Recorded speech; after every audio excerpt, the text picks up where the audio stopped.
Hey everyone, it's Haunted Picnic in the flesh. I'm just doing this video because, well, look behind the curtain here. Deliveries from HoloPress are only starting today, so I am waiting on a slew of lore game books to read through, research, and then make videos on, which I'm really looking forward to do. There's some really crazy stuff coming, but I haven't got it yet. So, in the meantime, I thought I'd cover a little thing that me and many other really talented people sort of did, which was a fake game magazine jam. This was an idea that was prompted by some people on the Haunted Picnic Discord, and I thought it was a really cool idea.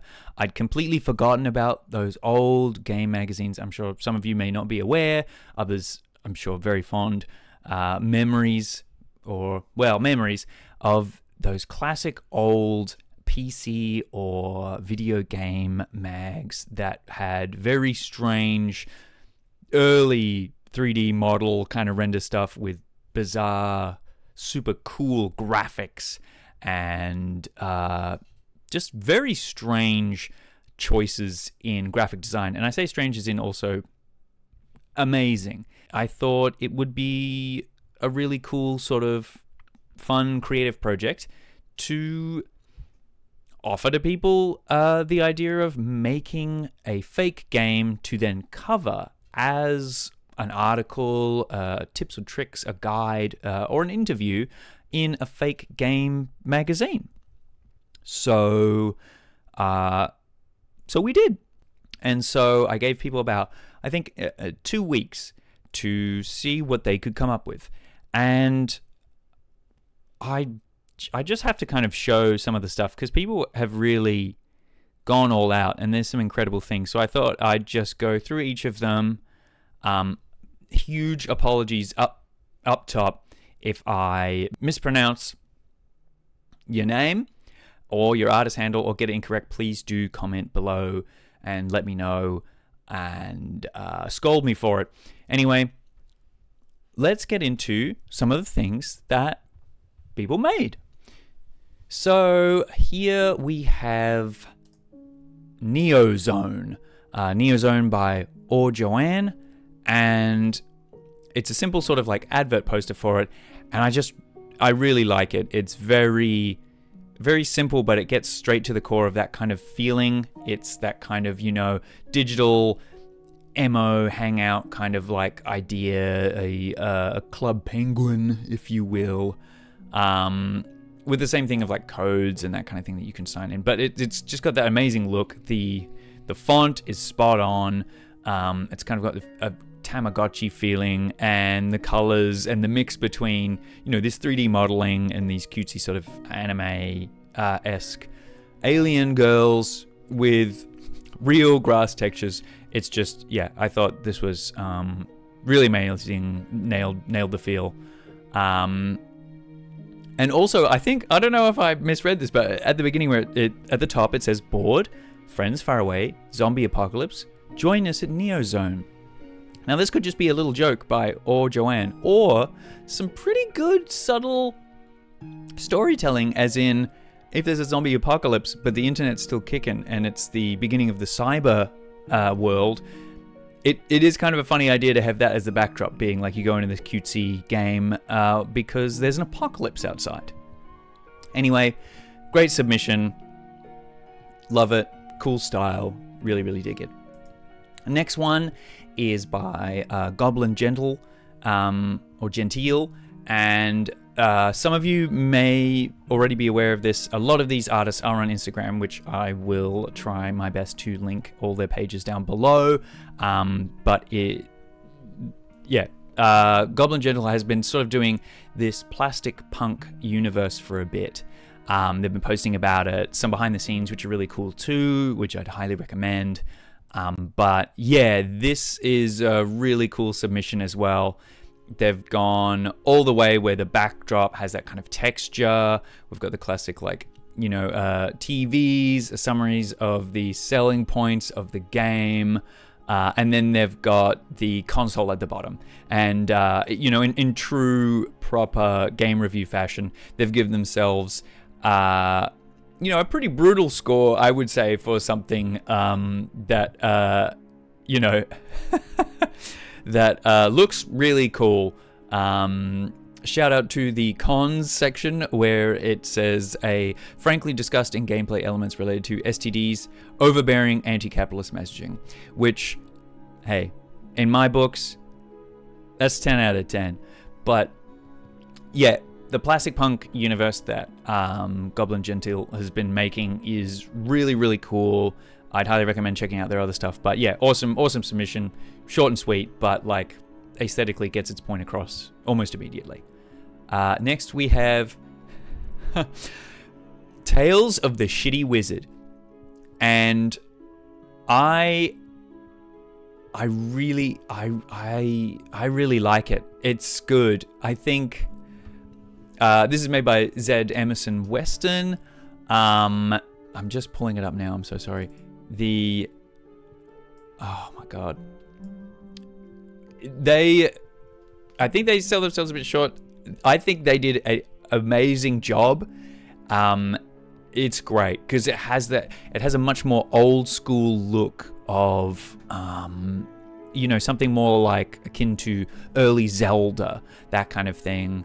But just really, really quite funny. You got to read through it. It doesn't do it justice if I was just to go through, but again, another short and sweet one, but so many little jokes in there. The option to battle demon, say no, and just, yep. So, yeah, incredible. You just are a drunk, incompetent wizard, and you bumble your way to something. Really good. I love it. Like, it's one of my favorite tropes as well. Just the sort of bumbling wizard, a kind of hopeless wizard. Our next submission is by Braincase, which is Bio Mega, and they've done a poster for it, and man, like, I really like it. It's very simple. It doesn't give too much, but prayer hands, and we've got some very nice, really good, like, they were sort of talking about on the Discord, nailed the font of that kind of God Husk font, because it's a difficult one. They also have another submission, which is Candy Striper, and strippers. Ooh. Either way, classic post-apocalyptic RPG. It has a kind of Lisa vibe to it. They've done a screenshot, and they've done it pretty convincingly well. It looks like a much more like maybe a classic higher grade sort of Newgrounds game, if that makes sense. I think it's good. I really like it. And they also did a bonus thing, which was pitching a mascot, and I actually really like the mascot. I think it's pretty awesome. Sorry, my cat's climbing the wall. Can you not? Just for 1 sec. Thank you. On to the next one. We have a Barcode Babe by August and Everything Armbar. And this one's really, really cute. I like it. It's a classic old sort of like, it's almost like a Tamagotchi barcode scanning game. They had a lot of those classic ones. I can't remember what years, but there was like a Digimon one, and you could just scan barcodes and you get new things like that. This is to, you scan to impress your digital girlfriend, Barbara, if you bought, depending on which one you bought, which I really like. I think that's such a sweet kind of funny thing to do. It's just like kind of like a dating sim thing, but in Tamagotchi form. It's kind of, yeah, and I love that it is a anatomically correct heart that is the Tamagotchi machine. I think that's awesome. Next we have, now here comes some of that pronunciation difficulties. Tower of Behemoth, or Behemoth, Behemoth, I think. But yeah, this one I will have to ask them. Spife .mp4 or spiff. But this looks like actually legit a real thing. Like, I think that they've printed out and put in a CD case their game and then lit some candles, and I love it. I think it's great. This was another thing that was very common in early 2000s kind of game magazines, was you would have just like a themed, almost like not cosplay, but like a themed advert that was maybe just the setting of, like, say for instance, if it was for Resident Evil, you would just have an actual spooky mansion and then the game there somewhere. It's very, very on point for that time, and I really like it. And also, special to note, they have created, Spife has created a entire album OST for this game, which is good. I like it, and I'll probably have some playing now, but yeah, that is for free as well, so like, check it out. That's awesome. Yeah. Our next game is Catabasis by Plume Moth, and Plume Moth, I really like this one too. This one also, I think maybe I do have a little personal affinity for, because it gives me a bit of Abe's Exodus vibes and God Husk. But just some really good UI design here. Like, that alone as well, I think it's really clean. It reminds me of maybe like Fallout 1 and 2 as well in that UI. Very simple, but there's a lot of storytelling here, and, you know, character customization. Who doesn't love that? It's a biopunk RPG set in a mysterious moving city. It looks sweet, but also in that way where it's kind of like cute robot design, but also you're probably going to see some pretty messed up stuff, which we all love. So hell yeah to that. Nighttime Bug Collector, 2001. Very cool. I really like this idea as well. Similarly to the Neo Zone one, although I think this one is more deliberate by Analog Crow Collection.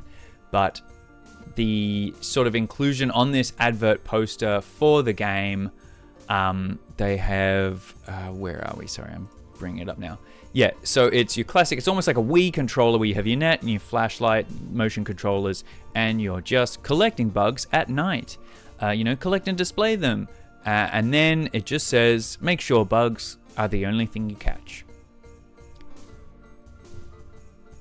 Whoa. But I love the idea of, and we probably seen a lot of it in the years since, but I love the idea of that kind of like turning it into horror, but the idea of something like turning Pokemon Go or, Pokemon Snap, into a horror game. I'm quite sure there's one game that's sort of done that, but I think what Analog Crow Collection has managed to do here is really capture a much more like very dark, you're there, and these hyper-realistic bugs.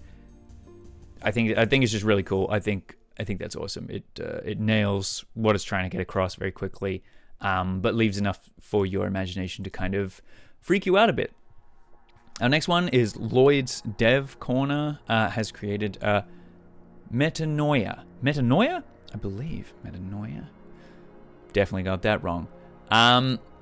Simple, minimalist, understated, but ominous as well, with this sort of like ink patchwork sort of cross going on.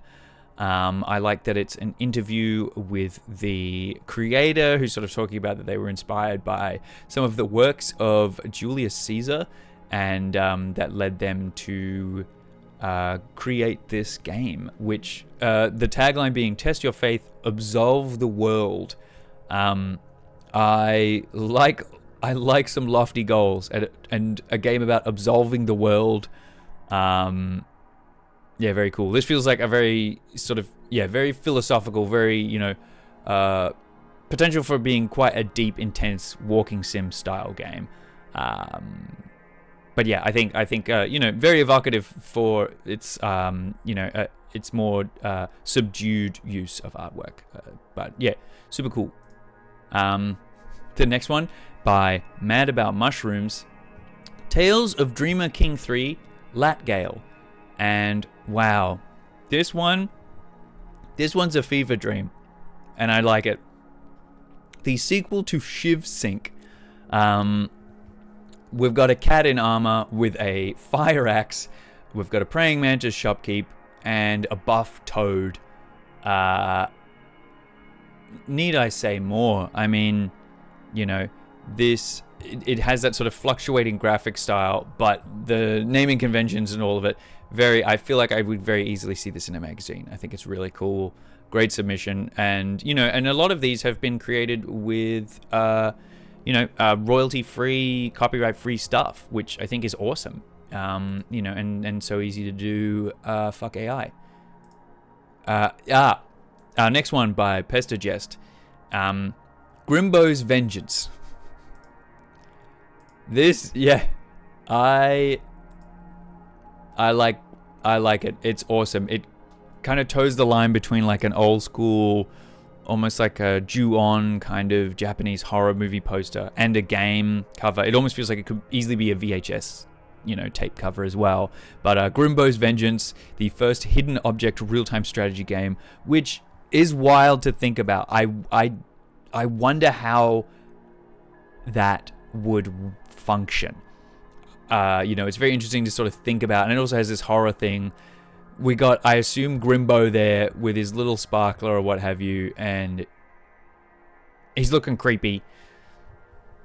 God damn, yeah. I love it. Yeah, but how do you reckon a hidden object real-time strategy game would work? Is it like you need to find an object and then you get to build the units that you can control around, or is it? Anyway, yeah, interesting. Yeah, great stuff by Pester Jest. Next one is Deluvia Zion / Bloom by Kango PNG, who is an artist I have worked with before in the past. And they did some awesome artwork, and lo and behold, they have done awesome artwork again. A spooky, nightmarish, drowned world. I believe this is also potentially one set in a world of their own creation that they're kind of been posting about on Instagram, which has been super cool to see. It's really, like, I think dark fantasy is, doesn't quite capture exactly how cool it is. But yeah, they nailed it. They got their style. They got cool, kind of like edgy sort of game feeling, and it looks like your classic kind of like first-person RPG. Hell yeah, very cool. All right, our next one, another artist who I have also worked with previously in the weapons video, Luke, and they have done Distant Call, which seems to be like a first-person underwater survival horror one, but also maybe more in the school of like Amnesia, where you're chased by one kind of scuba person, which I actually really like that idea, as in, there's been so many horror games underwater, but I like the idea of one where it's more, you're just always underwater, like consistently. And, oxygen is maybe something more manageable, but always a threat. But you're also just being pursued. I think being pursued by a singular thing underwater is really cool. It might not have the existential crisis of Soma, but man, Luke did a really good job. Everyone's been doing some awesome stuff with also their logo designed, selling the video game vibe. It's just awesome. Our next one is by S-Ray 007, a RPG horror game about working in a strange factory job and zombies. And, I like it. Man, anytime people do like neon yellow, pink, or green, I love it because it's so confronting. And also it makes a lot of people like, I don't know. Anyway, maybe I'll say that for a different video. People get really angry about Morkborg, and I think, seen some interviews with the people that made that, and they really did do it on purpose as a design choice. And I'm not sure if S-Ray has done the same thing here, but I really like it. It seems like this would be a creepy game with just like, yeah, very psychedelic kind of feeling. So yeah, awesome stuff.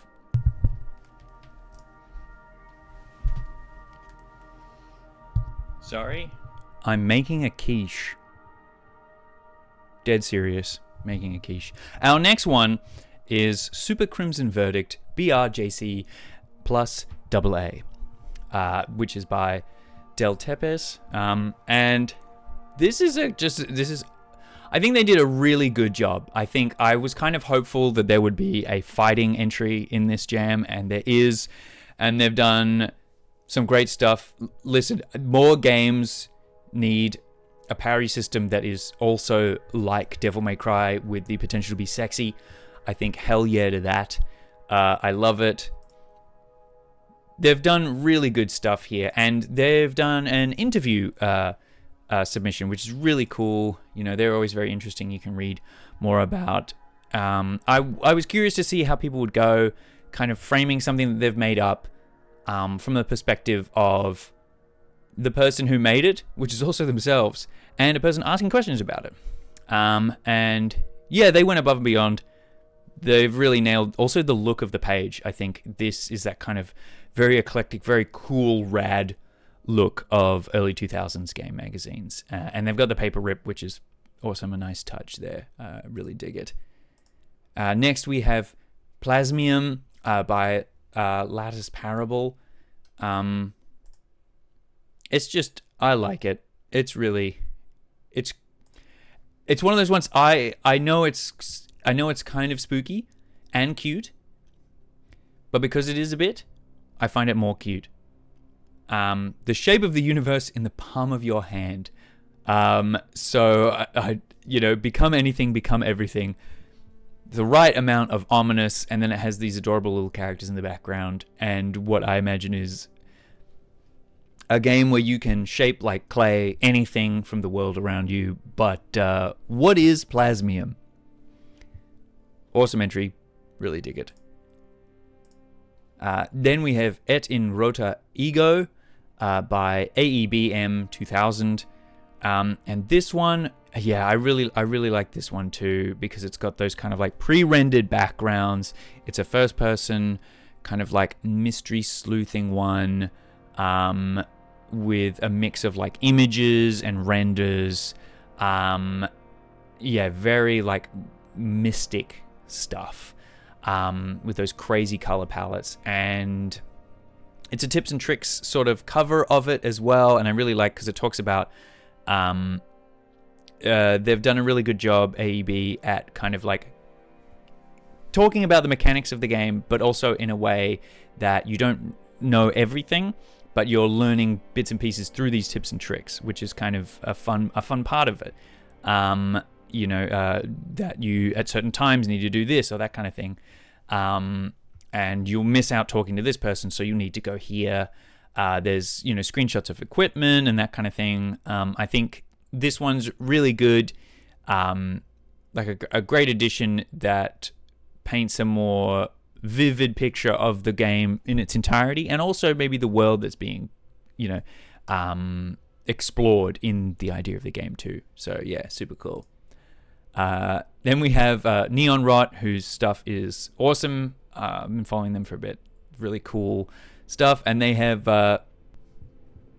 Sorry, it sounds like there's a Black Hawk helicopter just outside. That's pretty ominous. Well, perfect for Search for the Wiremen by Neon Rot. In 1995, Search for the Wiremen was advertised in PlayStation magazines in Europe. Bizarrely, the ad gave no indication for what sort of game it was, and the project was cancelled before any more information got out. So it's not even a game that was released.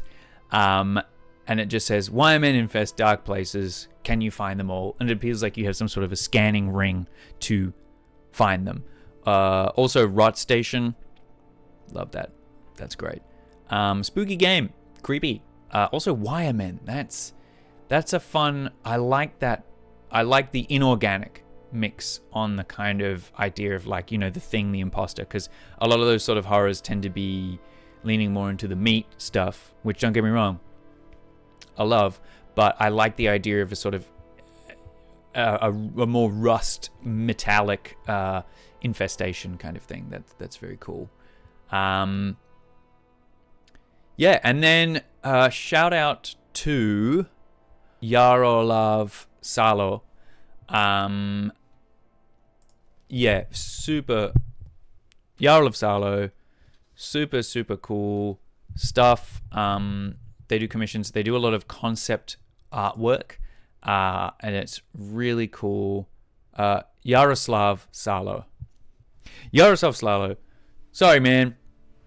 Anyway, they helped me put together a few different enemy designs, which I'd sent them, which not all of them I've actually shown. Saving some for a different video, but I basically made up I wanted to make a kind of sci-fi survival horror, tank control style thing,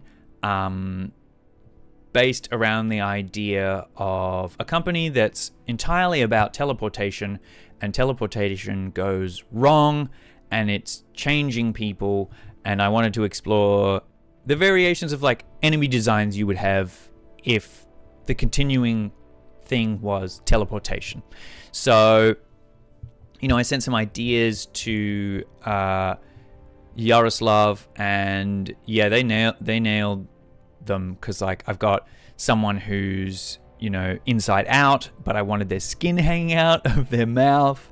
I had two people fused together, someone fused in objects, and someone fused with the teleportation machinery. So there's a few different things here. I'll probably get into them in a different video, but yeah, I turned that into a little interview review segment and a poster as well. And then I also have a boss tips kind of thing. I just wanted to make this video just to kind of show off some of the really cool stuff that people made. Like I didn't know quite what to expect. I expected some cool stuff, but a lot of people joined in, and everyone really showed off their talent, and I think that's awesome.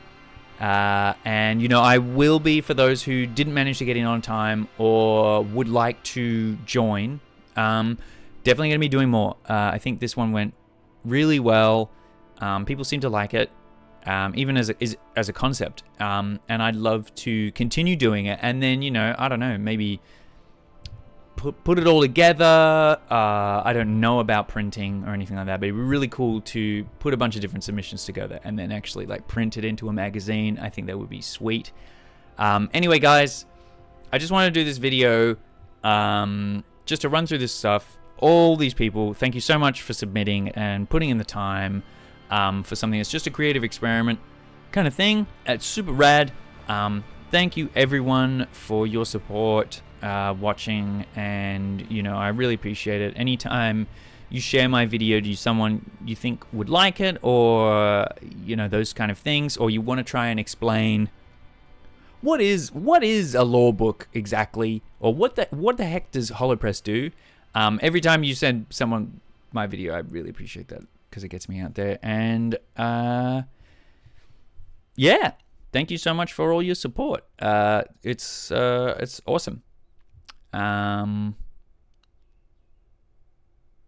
Yeah.